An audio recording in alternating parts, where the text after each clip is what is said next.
روحي وصار الدمع يهدي. اللهم بارك على محمد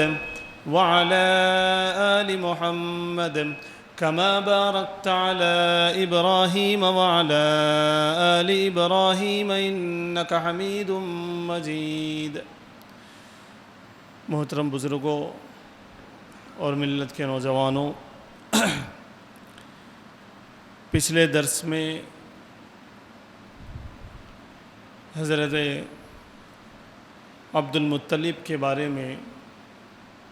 اور نبی پاک صلی اللہ علیہ وسلم کے خاندان کے بارے میں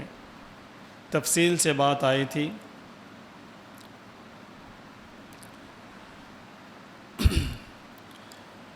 خاص طور سے زمزم کے کنویں کو پھر سے کھدوایا جانا اور حضرت عبد المطلب کو اس کا موقع دیا جانا، یہ اس بات کی طرف اشارہ تھا کہ اس خاندان میں ایک معزز مہمان تشریف لانے والے ہیں اور وہ رسول پاک صلی اللہ علیہ وسلم ہیں. اس لیے اس خاندان کی عزت کو، اس خاندان کے شان کو اللہ رب العزت نے اور بڑھا دیا. پھر سیرت میں اس کے بعد کا جو مشہور واقعہ ہے وہ واقعہ فیل ہے. بہت سارے سیرت نگاروں نے یہ بات بتائی کہ رسول پاک صلی اللہ علیہ وسلم کی ولادت سے کچھ پہلے یہ واقعہ پیش آیا. بعض روایتوں کے مطابق 50 یا 55 دن پہلے ہی یہ واقعہ پیش آیا. اس واقعے کو بتانے کے بعد حضرت عبداللہ جو اللہ کے رسول صلی اللہ علیہ وسلم کے والد محترم ہیں، اس پر بھی انشاءاللہ کچھ روشنی ڈالنے کی کوشش کی جائے گی. یہ تو حضرت عبد المطلب تھے جن کے بارے میں کل سنا گیا، جن کو عزتوں سے نوازا گیا، جو سردار تھے، جن کو زمزم کے کنویں کو کھودنے کا پھر سے موقع ملا. ان کے لیے اعزاز کی وہ بات تھی. اور اسی موقع پر حضرت عبد المطلب نے ایک ارادہ کیا تھا، چاہے زمزم کے کنویں کا جب ان کو کھودنے کا موقع ملا اور وہ اس کو کامیاب کر چکے تو انہوں نے ایک ارادہ کیا تھا کہ اگر مجھے 10 بیٹے ہوں گے اور وہ اپنے دفاع کو پہنچیں گے، یعنی وہ اس عمر کو پہنچیں گے کہ وہ اپنا ڈیفنس کر سکیں گے، یعنی عقل و شعور ان کو آئے گی اور وہ بڑے ہو جائیں گے، تو ان میں سے ایک بیٹے کو میں اللہ کے لیے قربان کر دوں گا، کعبۃ اللہ کے سامنے ان کو ذبح کر دوں گا. یہ ایک معزز چیز مانی جاتی تھی، پہلے ایسا ہوتا تھا، تو انہوں نے اس کی نظر مانی. اس کو ہمیں ذہن میں رکھنا چاہیے. بہرحال واقع فیل جو پیش آیا، الم تر کیف فعل ربک باصحاب الفیل الم یجعل کیدہم فی تضلیل وارسل علیہم طیرا ابابیل ترمیہم بحجارۃ من سجیل فجعلہم کعصف مأکول. یہ صورت بعد میں نازل ہوئی، لیکن اس سے پہلے سے بھی یہ واقعہ تاریخ میں موجود ہے. یہ بہت اہم واقعہ تھا، بہت زیادہ اہم یہ واقعہ تھا. اللہ کے رسول صلی اللہ علیہ وسلم کے پیدا ہونے سے 50 یا 55 دن پہلے کا یہ واقعہ ہے. اصل میں ہوا یہ کہ کعبۃ اللہ بہت پہلے سے، آپ صلی اللہ علیہ وسلم کے مبعوث ہونے سے بھی بہت پہلے سے کعبۃ اللہ بہت محترم تھا. کعبۃ اللہ کا طواف کیا جاتا، کعبۃ اللہ کے پاس لوگ آتے، نظر مانتے، عبادت کرتے. بہت پہلے سے یہ حضرت ابراہیم علیہ السلام کے زمانے سے، حضرت اسماعیل علیہ السلام کے زمانے سے یہ بہت محترم تھا. لیکن یہودیوں کو یہ بات بہت کھلتی تھی، بہت زیادہ. وہ کچھ اور چاہتے تھے، لیکن لوگ کعبۃ اللہ کے پاس پر مرتے تھے. تو اسی اثنا میں ایک بادشاہ تھا جس کا نام ابرہہ تھا، جو شاہ حبشی کے شاہ حبشہ کے طرف سے یمن کا گورنر تھا. یمن کا یہ گورنر تھا. اس نے یہ چاہا کہ کعبۃ اللہ کی اگر ہم تقویت کم کریں گے تو لوگ ہمارے مذہب کی طرف آئیں گے، دین ابراہیمی سے ہٹ جائیں گے. اس وقت جو دین اسلام تھا، جو دین صحیح تھا، اس کے اوپر لوگ تھے، اسی وجہ سے کعبۃ اللہ کو جاتے تھے. تو اس کو بہت زیادہ پریشانی ہوئی، تو اس نے کعبۃ اللہ کے وقات کو گھٹانے کے لیے اور پوری دنیا کی توجہ کو اپنی طرف کرنے کے لیے اس نے اسی غرض سے ایک کلیسا بنایا، ایک گرجا گھر بنایا. بہت عالی شان بنایا، اس وقت کا ٹاپ کا وہ گرجا گھر تھا، ٹاپ کی عبادت گاہ تھی، اور اس نے یہ سوچا کہ لوگ جب ادھر آئیں گے، کعبۃ اللہ کے بجائے ادھر آئیں گے، اس کلیسا کو آئیں گے، تو یہاں پہ بزنس بھی بڑھے گا اور ہمارا جو دین ہے یہودیت بھی بڑھے گی، اور کعبۃ اللہ جو اصل دین ہے یعنی کہ وہ اس کو دشمن مانتے تھے، ہمیشہ وہ مخالف رہے، اس کی مخالفت ہوگی، اس طرف لوگ زیادہ نہیں جائیں گے، اس لیے اس نے بہت عالی شان ایک کلیسا بنایا، اور اس وقت کی بہترین وہ عمارت تھی، لوگوں کا کسی نہ کسی درجے میں ادھر رجوع شروع ہوا، کسی نہ کسی درجے میں، تو عربوں کو یہ بات بہت زیادہ کھلی اور برداشت نہ ہوئی، انہوں نے کہا کہ مرکز عبادت تو کعبۃ اللہ ہونا چاہیے، یہ ہمارے کو ڈسٹرب کرنے کی کوشش کر رہا، اس لیے وہاں پر ایک صاحب نے کیا کیا، ایک عرب نے، نام میں نے نوٹ کیا تھا لیکن یہاں پتہ نہیں کہاں وہ چلے گیا، ایک عربی نے، ایک قبیلے کے ایک عربی نے کیا کیا کہ وہ جو کلیسا تھا، کلیسا کی جو عبادت کی جو ممبر جس کو سمجھیے آپ، اس دیوار پہ پاخانہ کر کے لیپ دیا۔ اب ابرہہ کو آیا غصہ، اس عربی نے اس لیے کیا تاکہ اس کلیسا سے لوگ نفرت کرنے لگیں، لوگوں کو یہ بات معلوم ہو کہ اصل عبادت گاہ وہ کعبۃ اللہ ہے، یہ شرارتاً بنائی گئی ہے، اس لیے شرارتاً اس کا جواب دیا گیا۔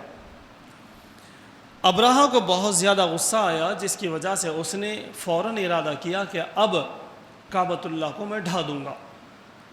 اور اس نے بڑی کوشش کی، اور اس کے بعد 60,000 کا لشکر جرار لے کر، اس زمانے میں 60,000 کا لشکر بہت بڑا لشکر مانا جاتا تھا، 60,000 کا بڑا لشکر اس نے لے کر، اور اسی طرح سے 9 یا 13، دو روایتیں ہیں، 9 یا 13 ہاتھی لے کر وہ آ گیا۔ ہاتھی اس زمانے میں بہت معیوب تھا، دیکھا نہیں جاتا تھا، وہ ہاتھی کو دیکھ کے ہی لوگ ڈر جاتے تھے، بہت زیادہ اس کو بڑا جانور مانا جاتا تھا، تو 13 یا 9 ہاتھی لے کر اس نے لشکر کے ساتھ وہاں سے چلا، اور اس زمانے کا، جیسے اس زمانے میں کوئی ایٹم بم ہے، کوئی میزائل ہے جو مشہور ہے، تو اس زمانے میں ایک ہاتھی تھا، محمود اس کا نام تھا، اس نے وہ ہاتھی بھی برآمد کر لیا، خرچہ اس نے جو کرنا تھا کیا، اور ابرہہ نے اس محمود والے ہاتھی کو بھی منگوا لیا۔ یہاں عربوں کے اندر ایک کھلبلی مچ گئی کہ اب مشکل ہے، یہاں پہ سردار میں آپ کو بتا دوں حضرت عبد المطلب تھے، جو اللہ کے رسول صلی اللہ علیہ وسلم کے دادا تھے، وہاں سے وہ چلا، لاؤ لشکر کے ساتھ چلا، پورے سامان کے ساتھ چلا، ہاتھیوں کے کھانے کا پورا سامان، 60,000 لشکر کے کھانے کا پورا سامان، بالکل تر و تازہ ان کو رکھتے ہوئے وہ لانے کی اس نے کوشش کی، اور بہت حد تک کامیاب ہوا، اور منی اور مزدلفہ کے درمیان وہ آ کر پڑاؤ ڈال دیا، قریب ہے بالکل کعبۃ اللہ سے قریب آ کے پڑاؤ ڈال دیا۔ یہاں پر حضرت عبد المطلب کو اطلاع پہنچی، پورے عرب کے لوگوں کو اطلاع پہنچی، بہت قریب وہ آ چکا تھا، بڑا لشکر تھا، تو حضرت عبد المطلب نے اعلان کیا کہ جاؤ اور جا کر اپنی اپنی جان بچا لو، اپنا اپنا مال بچا لو، ابرہہ کا لشکر بڑا لاؤ لشکر ہے، اس سے ہم مقابلہ نہیں کر سکتے، ہم بچاؤ نہیں کر سکتے، اب ہمارے بس کی بات نہیں ہے، اللہ کی مرضی اور اس کے کعبے کی مرضی، اس کے گھر کی مرضی، ہم تو کچھ نہیں کر سکتے۔ اور انہوں نے اعلان کیا اور یہ دعا بھی کی کہ اے اللہ، ہم تو تیرے کعبے کو بچانے کے اہل نہیں رہے، اس لیے کہ اتنا بڑا لاؤ لشکر ہے، محمود بھی ساتھ میں موجود ہے، کئی ہاتھیاں موجود ہیں، ہم کچھ نہیں کر سکتے، اب آپ اپنے گھر کی حفاظت کر لیں۔ یہ کہہ کر انہوں نے اعلان کر دیا۔ جب سردار کا اعلان ہو گیا تو سب لوگ وہاں سے پہاڑیوں میں گئے، جا کر چھپ گئے کہ اب ہمارے بس کی بات نہیں ہے۔ پھر منی اور مزدلفہ کے پاس حضرت عبد المطلب پہنچے، چونکہ ابرہہ نے راستے میں آتے آتے جو اونٹ ملتے، جو بکریاں ملتے، جو لوگ ملتے، سب پہ وہ قبضہ کرتے ہوئے آ رہا تھا۔ حضرت عبد المطلب پہنچے، یہ اپنی جو مسند تھی اس مسند سے نیچے آ کے ملا، بہرحال سردار ہے، اور اس نے یہ سوچا کہ چلو ہم ان کو ذرا عزت دیں گے تو ہو سکتا ہے یہ ہمارا راستہ چھوڑ دیں اور ہم جا کے کعبۃ اللہ کو ختم کر دیں۔ حضرت عبد المطلب نے جا کر اس سے مطالبہ کیا کہ فلاں جگہ سے تم نے میرے اونٹ قبضہ کیے ہیں، وہ میرے اونٹ مجھے دے دو۔ وہ پریشان ہو گیا، اور تاریخ میں یہ جملہ لکھا ہوا ہے، ابرہہ پریشان ہو گیا اور اس نے کہا کہ ارے تم کیسے اللہ کے ماننے والے، تم کیسے کعبۃ اللہ کے نگہبان، میں سمجھا کہ تم آ کے کعبۃ اللہ کو چھوڑ دو، بلکہ ہاتھ جوڑتے، ریکویسٹ کرتے، یا پھر تم مقابلے کے لیے آ جاتے، تم یہ سب کچھ بھی نہیں بول رہے، تم تو اپنے بکریوں اور اپنے جانور کی تم بات کر رہے۔ تو حضرت عبد المطلب نے کہا کہ اس کا مالک میں ہوں اور اس کا مالک جو ہے وہ دیکھ لے گا، مجھے تو اس کی حفاظت کرنی ہے، اس کا پوچھنا ہے، ان بکریوں کا اور ان اونٹوں کا، ان جانوروں کا میں مالک ہوں، اس لیے میں مطالبہ کر رہا ہوں، تو مجھے یہ دے دے۔ اس نے وہ دے کے بھجا دیا اور اس نے کہا کہ اب قسم کھا کے اس نے کہا کہ اب کعبۃ اللہ کو مجھ سے کوئی نہیں بچا سکتا۔ اس نے قسم کھائی اور یہ بات کہا۔ حضرت عبد المطلب نے کہا وہ خدا جانے اور وہ کعبۃ اللہ جانے، ہمیں اس سے کوئی لینا دینا نہیں ہے، اب تم اور کعبۃ اللہ اللہ کے حوالے ہیں، ہم تو چلے۔ آپ حضرت عبد المطلب نے اپنی جانور لے کر وہاں سے چل دیا۔ اب اس واقعے کے بعد اس نے کہا کہ اب مجھ سے کوئی نہیں بچا سکتا، کعبۃ اللہ کو مجھ سے کوئی نہیں بچا سکتا، اور اس نے حکم دیا کہ لشکر کو حکم دیا کہ اب چلو دھاوا بولنا ہے۔ لیکن محمود چونکہ سب سے آگے تھا، ہاتھیاں آگے تھے، اس کے پیچھے لشکر تھا، محمود جو ہاتھی تھا وہ سب سے آگے تھا، اس کو جب چلانے کی کوشش کی جاتی تو وہ ایک قدم بھی نہیں ڈالتا۔ بہت کوشش کی گئی، ہاتھی بان جو تھا وہ پریشان تھا کہ یہ تو میرے اشاروں کو سمجھتا ہے، اس کو کوچوکے لگائے جا رہے ہیں، اس کو مارا جا رہا، پھر بھی یہ آگے نہیں بڑھ رہا۔ اللہ کا حکم اسے نہیں تھا کہ وہ آگے بڑھے، اس کا رخ کسی اور طرف کیا جاتا تو وہ چل پڑتا، لیکن جب کعبۃ اللہ کی طرف کیا جاتا تو وہ رک جاتا اور ٹس سے مس نہ ہوتا۔ بعض روایتوں کے مطابق جب کعبۃ اللہ کی طرف اس کا رخ کیا جاتا تو وہ بیٹھ ہی جاتا، اسے کون اٹھا پائے۔ بہرحال بعض لوگوں کو سمجھ میں آیا کہ بھئی اب تو کچھ ہونا ہے، اور ادھر جو حضرت عبد المطلب تھے ان کو اطلاع ملی تو انہوں نے کہا کہ اللہ رب العزت نے اپنے کعبے کی حفاظت کا فیصلہ کر دیا ہے، اب اسے کوئی کچھ نہیں کر سکتا۔ لیکن اس نے اور کوشش کی۔ اسی اثنا میں ابابیل آ گئے۔ ابابیل وہ چڑیا ہے جو خانچڑی جس کو ہم لوگ بولتے، اسی سائز میں چڑیا ہے، اور وہ اپنے منہ میں اور اپنے پنجوں میں ایک ایک ٹھیکری، ہماری آپ کی سمجھنے کے لیے ٹھیکریوں کے جو لنڈے ہو سکتے، مٹی کے سیکے ہوئے لنڈے، چھوٹی چھوٹی کنکریاں، وہ لے کر آئے اور آ کر ایک ایک پہ ڈالنا شروع کیا پورے لشکر پر۔ 60,000 کا لشکر ہے اور چند چڑیاں ہیں، ایک لشکر ہے چڑیوں کا مختصر۔ یہاں یہ بات میں واضح کروں کہ ہر ایک دشمن پر ایک کنکری نہیں پڑ رہی تھی، اس لیے کہ 60,000 کا لشکر تھا، اور یہ جو چڑیاں آئی تھی وہ بہت کم تھی، لیکن جیسے ہی وہ ایک پہ پڑ رہی تھی تو وہ وہیں سے گھلنا شروع ہوتا، تڑپنا شروع ہوتا، تو اس سے بھگدڑ مچ گئی،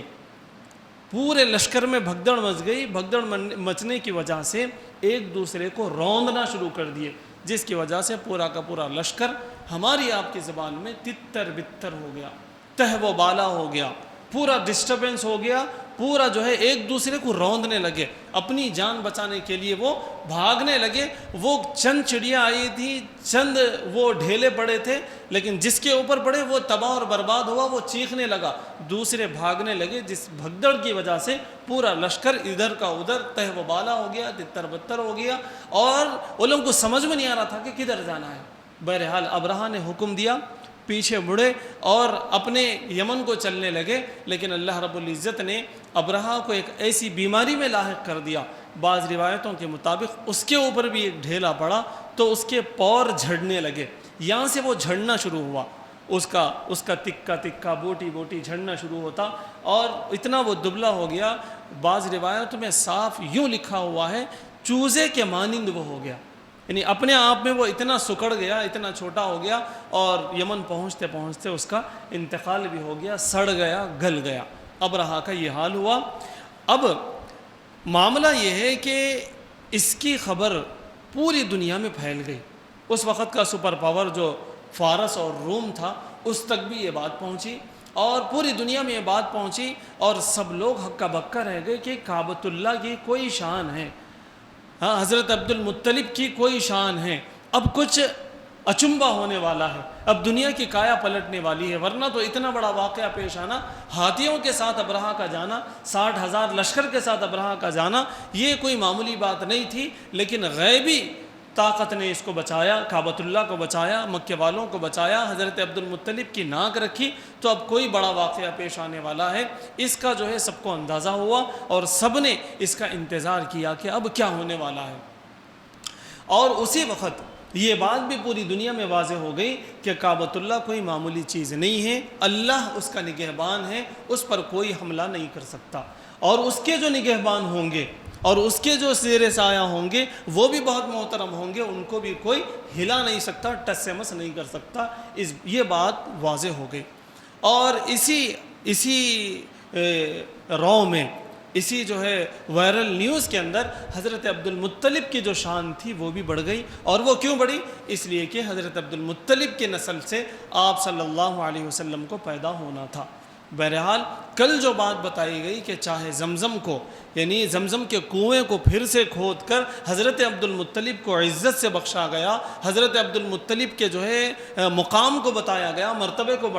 بڑھایا گیا، اور آج کا جو ہم نے واقعہ سنا اس میں بھی یہی کہ حضرت عبد المطلب کی شان کو یہاں پر بتایا گیا، کعبۃ اللہ کی شان کو بتایا گیا، اور یہ بھی کہ کعبۃ اللہ کے ماننے والوں کی بڑی شان ہے اور بڑی شان ہونے والی ہے۔ ان تمام چیزوں کو اللہ رب العزت نے واضح طور پر بتایا اور ساری دنیا کو یہ بات معلوم ہوئی۔ آگے حضرت عبد المطلب کی عزت میں بڑا اضافہ ہوا، ان کے خاندان میں بڑا اضافہ ہوا، اور لوگوں کو یہ بات سمجھ میں آئی کہ اس نسل سے کوئی ایسے سپوت آنے والے ہیں جن کا بڑا بول بالا ہونے والا ہے۔ پھر آپ آگے بڑھیں گے سیرت میں تو حضرت عبداللہ سے متعلق باتیں آپ کو ملیں گی۔ حضرت عبد المطلب سے متعلق یہاں تک باتیں تھیں، اب یہاں سے حضرت عبداللہ جو کہ آپ صلی اللہ علیہ وسلم کے والد محترم، مختصر میں آج ان کے بارے میں بتاؤں گا اور تفصیل سے کل بتاؤں گا انشاءاللہ۔ مختصر یہ کہ اس گئے گزرے زمانے میں بھی حضرت عبداللہ ایسے پاک دامن تھے اور ایسی ان کی نگاہیں پاک تھیں کہ روایتوں میں یہ بات آتی ہے کہ دو شیزائیں لڑکیاں اپنی دہلیز میں ٹھہر کے حضرت عبداللہ کی طرف دیکھتی تھی کہ کاش ایک مرتبہ عبداللہ ہمیں دیکھ لے۔ وہ بدکاریوں کا زمانہ تھا، وہ زنا کا زمانہ تھا، وہ ایسا زمانہ تھا جس زمانے میں اپنی بہن اور اپنی ماں بھی محفوظ نہیں رہتی تھی، لیکن ایسے زمانے میں حضرت عبداللہ جو آپ صلی اللہ علیہ وسلم کے والد محترم تھے، ان کی یہ شان تھی کہ لڑکیاں اپنی دہلیز میں کھڑے ہو کر ایک نظر کے لیے تکتی تھیں، لیکن حضرت عبداللہ کی اپنی نگاہیں نیچے رکھتے اور اپنا راستہ ناپتے تھے، ایسے پاک باز تھے۔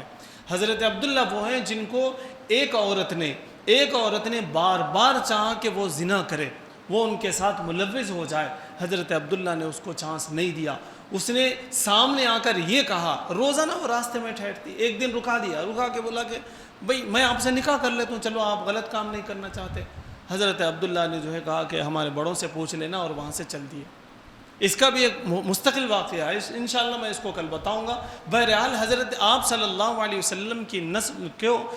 حضرت آدم تک محفوظ رکھا گیا، بہت محفوظ رکھا گیا۔ کیوں؟ اس لیے کہ اس نسل میں آپ صلی اللہ علیہ وسلم تشریف لانے والے ہیں۔ تو ہمیں یہ سبق ان واقعات سے ملتا ہے کہ اگر ہم پاک دامن رہیں گے، اگر ہم اللہ کی عبادت کرنے والے رہیں گے، اگر ہم انصاف پسند رہیں گے، تو ہماری اولاد میں انشاءاللہ اللہ ولی پیدا ہوں گے، دین کے سپاہی پیدا ہوں گے، اللہ کو راضی کرنے والے پیدا ہوں گے، اللہ کے رسول کے سچے پکے عاشق جو ہے پیدا ہوں گے۔ اس لیے ہمیں بھی اس طرف دھیان دینا چاہیے کہ اگر ہماری نگاہیں صحیح رہیں گی تو ہماری نسل صحیح رہے گی، اگر ہماری زبان صحیح رہے گی تو ہماری نسل صحیح رہے گی، اگر ہمارے کان محفوظ رہیں گے تو ہماری نسلوں کے کان محفوظ رہیں گے۔ حضرت عبداللہ کے پاک دامن ہونے سے، حضرت عبداللہ کے شریف ہونے سے اللہ رب العزت نے ان کی نسل میں آقائے دو جہاں محمد عربی صلی اللہ علیہ وسلم کو پیدا فرمایا۔ بہرحال اللہ تعالیٰ سے دعا ہے کہ اللہ تعالیٰ ہمیں اپنی نسلوں کو بچانے کے لیے ابھی سے تیاری کرنے کی توفیق عطا فرمائے۔ وآخر دعوانا ان الحمد للہ رب العالمین۔